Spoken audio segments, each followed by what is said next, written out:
Pada video kali ini kami ingin menjelaskan mengenai golongan obat PPOK atau yang sering disebut penyakit paru obstruksi kronis.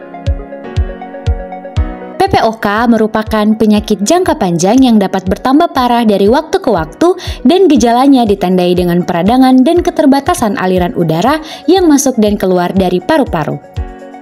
PPOK merupakan istilah umum yang digunakan untuk menggambarkan kondisi pernapasan seperti bronkitis kronis dan emfisema.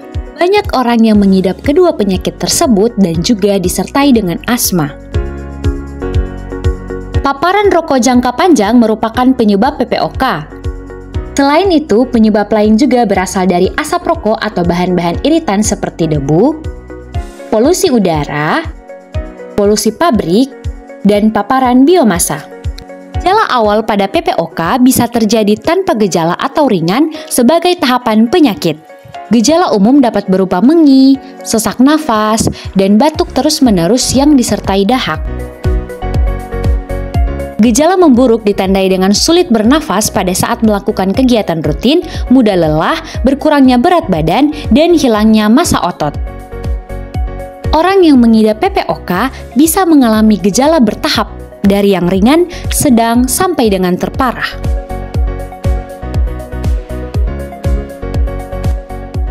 Obat PPOK dibagi menjadi 7 golongan, yakni golongan beta agonis kerja pendek, golongan beta agonis kerja panjang, golongan antikolinergik kerja pendek, golongan antikolinergik kerja panjang, golongan kortikosteroid inhalasi, golongan fosfodiesterase, dan yang terakhir adalah golongan metilsantin. Golongan beta-2 agonis memiliki mekanisme kerja yaitu dengan mengikat beta-2 adrenergic reseptor. Ketika beta-2 adrenergic reseptor dirangsang, maka akan meningkatkan produksi siklik adenosid monofosfat dan protein kinase. Hal ini menyebabkan relaksasi pada otot polos saluran nafas. Contoh obat golongan beta-2 agonis kerja pendek yakni Ventolin inhaler. Ventolin inhaler mengandung salbutamol yang memiliki indikasi untuk pengobatan dan pencegahan bronkospasme pada pasien asma dan pada penderita saluran nafas obstruktif dengan dosis 180 mikrogram per 2 kali hisapan selama 4-6 jam dan tidak melebihi 12 hisapan selama 24 jam. Sesuai dengan namanya, beta-2 agonis kerja pendek hanya memiliki durasi kerja selama 4-6 jam. Kita lanjutkan ke golongan laba atau long acting beta agonis. Salah satu contohnya adalah alfomoterol. Alfomoterol digunakan sebagai pengobatan jangka panjang untuk mencegah adanya mengi ataupun sesak nafas yang disebabkan oleh masalah pernafasan seperti PPOK, bronkitis kronis, dan emfisema.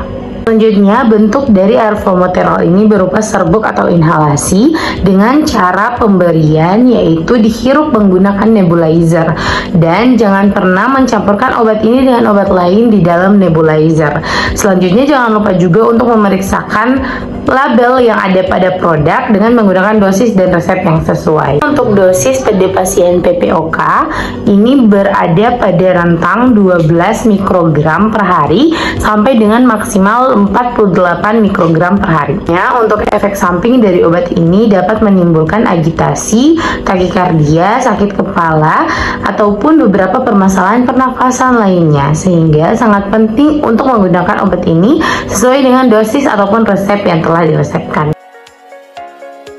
Baik, selanjutnya golongan antikolinergik kerja pendek. Bagaimana mekanisme dari obat ini?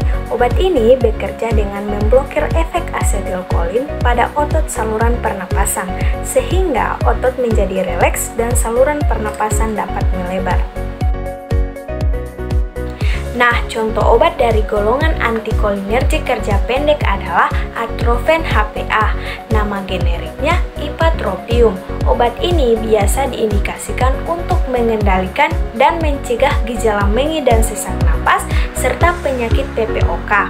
Dosis untuk inhaler 2 aktuasi atau 34 mcg tiap 6 jam. lalu aktuasi tambahan jika perlu tidak melebihi 12 jam per hari. Untuk dosis nebulizer 2,5 mil atau 500 mcg tiap 6-8 jam.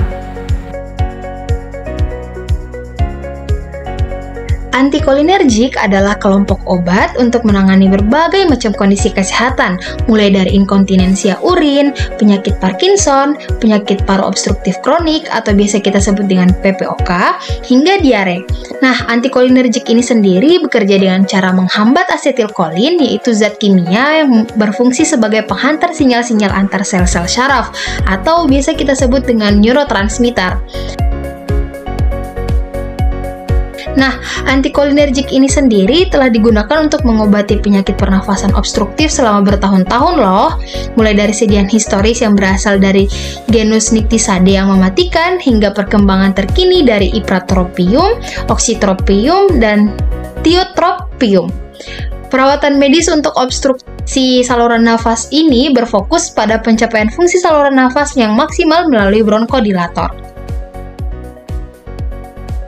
Nah, obat-obat antikolinergik ini bekerja dengan cara memblokir efek asetilkolin pada otot saluran pernafasan, sehingga otot yang tadinya tidak rileks menjadi rileks dan saluran pernafasan dapat melebar. Nah, asetilkolin ini seperti yang saya jelaskan tadi adalah zat kimia yang digunakan untuk syaraf untuk berkomunikasi dengan sel-sel otot. Contoh dari bronkodilator antikolinergik ini adalah tiotropium, aclinidium, dan glycopropiononium.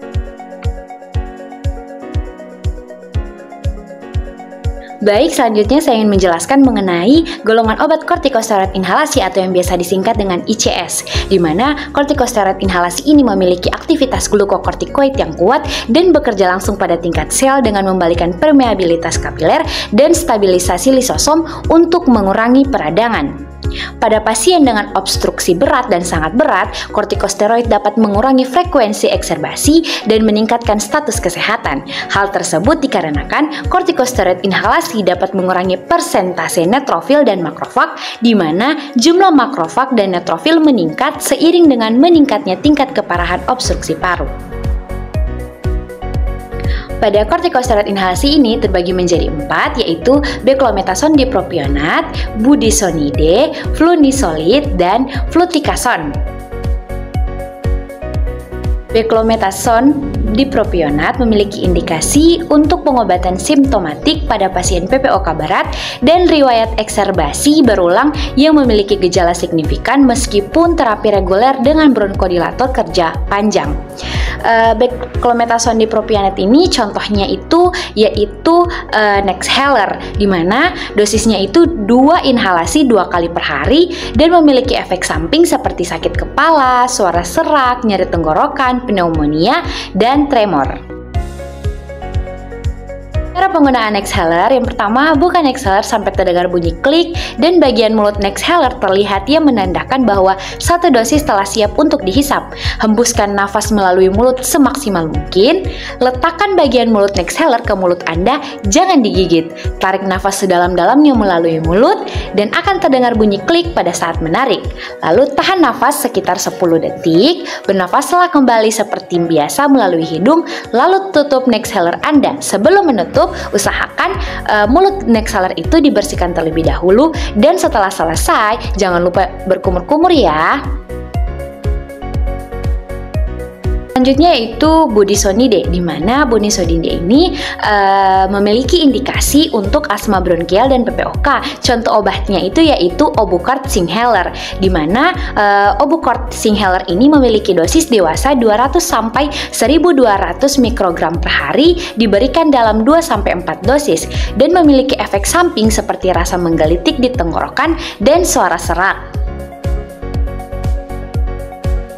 Cara penggunaan Obucort Singhaler. Yang pertama, buka tutup dengan cara mematahkan ke bawah dan ke atas, kemudian buka tutup pelindung, kocok swing inhaler ke atas dan ke bawah sebanyak 3-4 kali.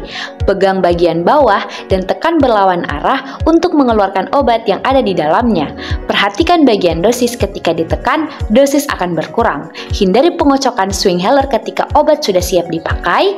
Latihan bernafas dengan mengeluarkan nafas dan ditahan hingga merasa sudah benar-benar siap. Masukkan alat ke dalam mulut dan letakkan di antara gigi. Tarik nafas sambil menghisap alat dengan cepat dan tarik nafas yang dalam. Keluarkan alat dan tahan nafas selama 5 detik dan hembuskan perlahan melalui mulut. Tekan kembali swing inhaler untuk mengembalikan ke posisi semula. Bersihkan swing inhaler pada bagian mulut dengan tisu kering dan tutup kembali pelindung alatnya. Selanjutnya, fluticasone. Fluticasone memiliki indikasi untuk terapi reguler penyakit obstruktif saluran nafas yang reversibel termasuk asma serta PPOK dan juga bronkitis kronik dan emfisema. Contoh obat dari fluticasone yaitu adalah Seretide, di mana dosis untuk Seretide sendiri untuk orang dewasa yaitu 2 inhalasi Seretide inhaler 125 mikrogram 2 kali sehari atau 1 inhalasi Seretide diskus 250 atau 500 2 kali sehari. Cara penggunaan Seretide diskus: yang pertama, cuci tangan hingga bersih sebelum menggunakan. Pegang diskus pada satu tangan, letakkan ibu jari tangan yang lain untuk membuka klep. Bukalah dengan menekan ibu jari ke kanan sampai bagian mulut diskus terlihat keluar. Dorong klep dan tahan tuas. Dorong tuas semaksimal mungkin sampai berbunyi klik dan kaca penutup moistize terbuka. Keluarkan napas Anda sebanyak mungkin. Hisap, letakkan bagian mulut di bibir, lalu tarik nafas dalam-dalam. Jangan melalui hidung.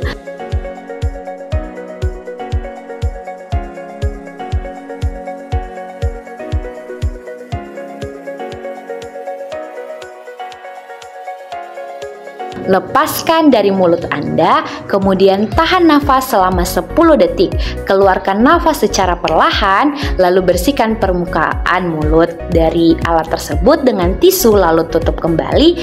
Jangan mengeluarkan nafas Anda di dalam alat tersebut. Setelah itu, jangan lupa untuk berkumur agar tidak tersisa obat-obat di dalam mulut. Selanjutnya yaitu flunisolid, di mana flunisolid ini memiliki indikasi untuk pengobatan gejala hidung rinitis musiman atau tahunan yang memiliki dosis dewasa sebagai larutan hidung 0,25 mikrogram atau 0,025%. Awalnya 2 semprotan 0,05 mg di setiap lubang hidung, total 0,2 mg setiap hari. Maksimal penggunaan yaitu 8 semprotan di setiap lubang hidung setiap hari, total 0,4 mg setiap hari. Untuk anak-anak 6-14 tahun, awalnya 1 semprotan 0,025 mg di setiap lubang hidung atau 2 semprotan 0,05 mg di setiap lubang hidung, total 0,15-0,2 mg setiap hari. Maksimal penggunaan yaitu 4 semprotan di setiap lubang hidung setiap hari dengan total 0,2 mg setiap hari. Efek samping yang ditimbulkan dari penggunaan flunisolid ini yaitu rasa terbakar atau menyengat di hidung, hidung tersumbat, bersin, mimisan ringan, perubahan indera penciuman atau rasa, mata berair, iritasi pada hidung, sakit tenggorokan, mual, muntah, dan sakit kepala. Selanjutnya yaitu golongan obat inhibitor fosfodiesterase, di mana obat ini merupakan kelas agen yang bekerja langsung pada enzim fosfodiesterase spesifik dalam sel target. Obat ini digunakan untuk mengobati penyakit seperti PPOK atau penyakit paru obstruktif kronis. Lalu bagaimana mekanisme kerjanya? Jadi teman-teman, enzim fosfodiesterase ini bekerja dengan cara memisahkan gugus fosfat dengan sel targetnya, dan dia akan menurunkan CAMP dan CGMP. Saat penghambatan enzim ini terjadi, maka akan terjadi degradasi CAMP dan CGMP, sehingga akan menyebabkan adanya relaksasi otot polos, vasodilatasi, dan bronkodilatasi. Nah, adapun contoh obat dari golongan inhibitor fosfodiesterase yaitu Daliresp, di mana nama generiknya yaitu Roflumilas. Roflumilas ini memiliki indikasi untuk mengurangi ekserbasi PPOK pada pasien PPOK berat yang berhubungan dengan riwayat bronkitis akut dan riwayat ekserbasi. Dosis dari Roflumilas yaitu sebanyak 500 mikrogram per hari diminum secara oral 1 kali sehari. Teman-teman, Roflumilas ini merupakan obat golongan keras ya. Obat ini hanya bisa dibeli dengan resep dokter. Dan ingat, jangan berbagi obat ini dengan temanmu atau keluargamu ya. Golongan selanjutnya yakni metilsantin, di mana mekanisme kerja dari metilsantin ini belum diketahui dengan pasti. Namun isi metilsantin memiliki 3 mekanisme yang sekiranya di tiga-tiga ini dia akan memberikan efek. Yang pertama itu adalah penghambatan fosfodiesterase, di mana ketika si fosfodiesterase dihambat, otomatis penguraian dari AMP pun akan dihambat. Ketika penguraian AMP ini dihambat, otomatis kadarnya dalam intrasel akan meningkat.